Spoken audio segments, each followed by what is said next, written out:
Oke teman-teman, balik lagi di channel Papi Uya. Di video kali ini kita akan memberitahukan cara membuat alat counter menggunakan power bank. Jadi jangan skip-skip videonya agar kalian tidak ketinggalan. Dan bagi kalian yang suka dengan videonya, jangan lupa tekan tombol like dan share ke teman-teman kalian agar teman-teman kalian tahu bagaimana cara pembuatan alat counter. Dan terima kasih bagi kalian yang telah menekan tombol subscribe. Dan bagi kalian yang belum menekan tombol subscribe, kalian masih punya kesempatan untuk menekan tombol subscribe-nya.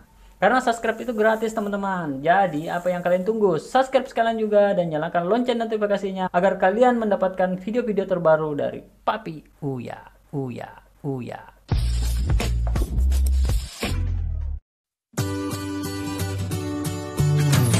Oke teman-teman, di sini kita punya power bank warna hitam, mereknya Bintang. Pertama-tama kita harus menentukan titik tengah karena kita akan memotong casing power bank ini menjadi dua bagian. Saat memotong, teman harus sangat berhati-hati. Jangan sampai baterainya ikut kepotong. Karena jika baterainya ikut terpotong, maka fix barangnya rusak. Tapi bukan hanya itu, selain rusak atau bisa juga terjadi korsleting sehingga baterai ini bisa meledak. Jadi teman-teman, saran saya kalau kalian ingin memotong, kalian harus sangat berhati-hati. Dan sebelum casingnya putus, ada baiknya kalau teman-teman menggunakan besi plat atau pisau untuk mencongkelnya sehingga baterainya tidak terjadi kerusakan.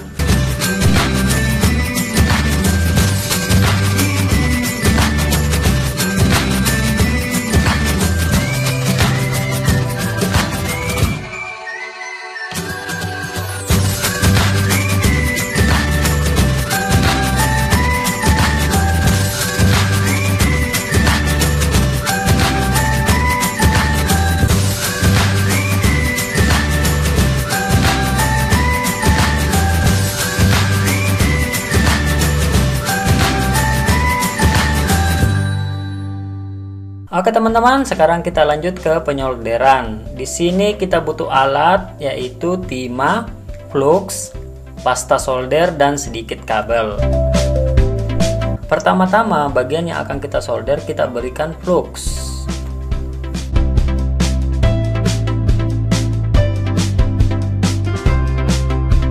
Flux ini bertujuan pada saat kita menyolder, timahnya dapat melekat pada bagian yang stainless.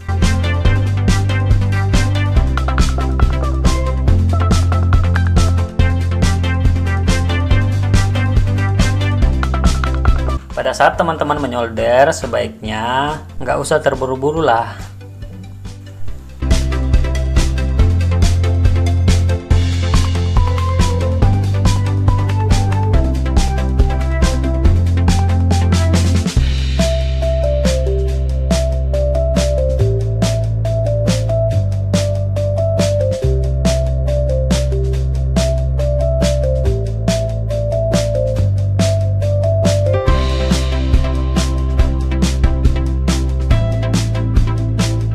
Oke teman-teman, setelah kabelnya semua terpasang, sekarang kita pasang bagian tutup casingnya.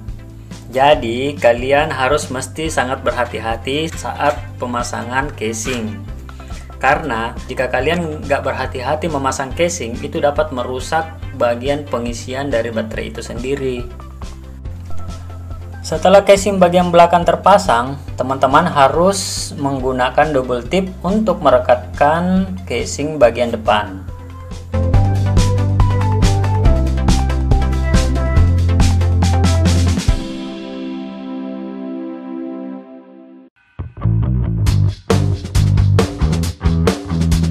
Pastikan casing bagian belakang dan depan itu tertutup rapat. Oke teman-teman, selesai di bagian itu kita lanjut ke bagian belakang. Pada bagian belakang ini kita mengukur kabelnya, kita memotong sedikit kabelnya agar tidak kepanjangan.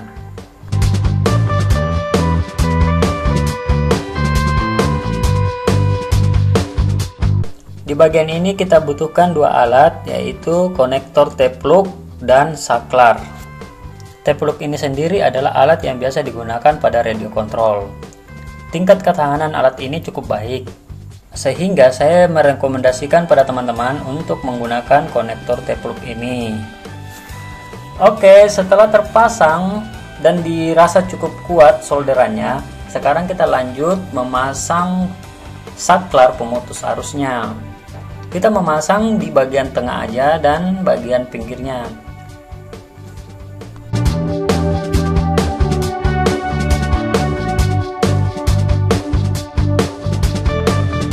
Setelah saklar dan konektor T-plugnya terpasang, sekarang kita akan melubangi bagian casingnya dengan menggunakan alat solder.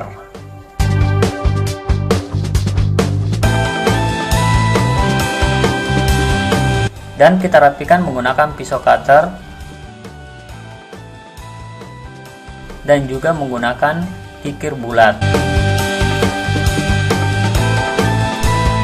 Kemudian teman-teman mesti melakukannya berulang-ulang sehingga lubang yang teman-teman buat pas di konektornya juga di saklarnya. Oke teman-teman, sekarang konektornya dan saklarnya sudah terpasang di casing. Sekarang kita menguatkannya menggunakan lem tembak.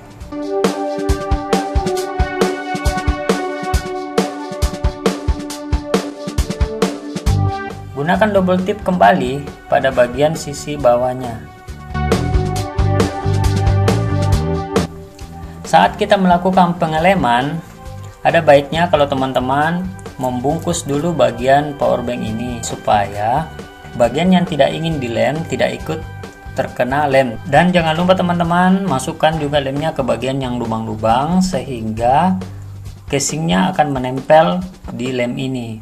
Lem yang saya gunakan ini adalah lem epoksi yang saya campur dengan Aplux. Untuk mengetahui bagaimana cara mencampur lem ini, Anda dapat melihat ada di deskripsi tentang bagaimana cara mencampur lem dengan Aplux. Diamkan lem ini kira-kira selama 1 jam. Setelah itu rapikan menggunakan pisau cutter.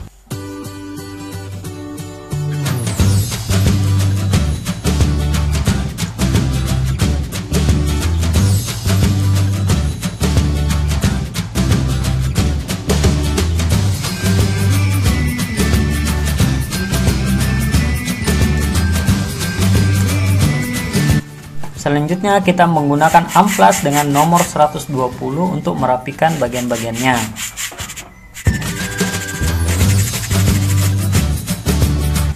Dan setelah dilakukan pengamplasan, bagian itu sudah tampak rapi.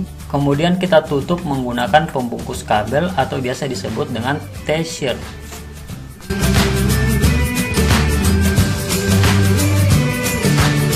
Kemudian bagian ini kita panaskan menggunakan heat gun atau boleh juga dibakar.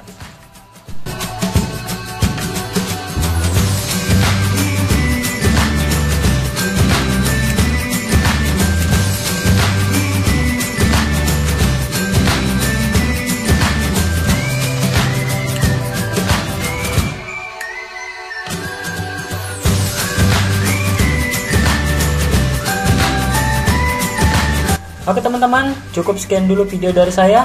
Dan bagi teman-teman yang ingin mengetahui lanjutan video tentang cara pembuatan pisau cutternya, ada di deskripsi. Atau jika ada yang perlu teman-teman tanyakan, boleh chat di kolom komentar.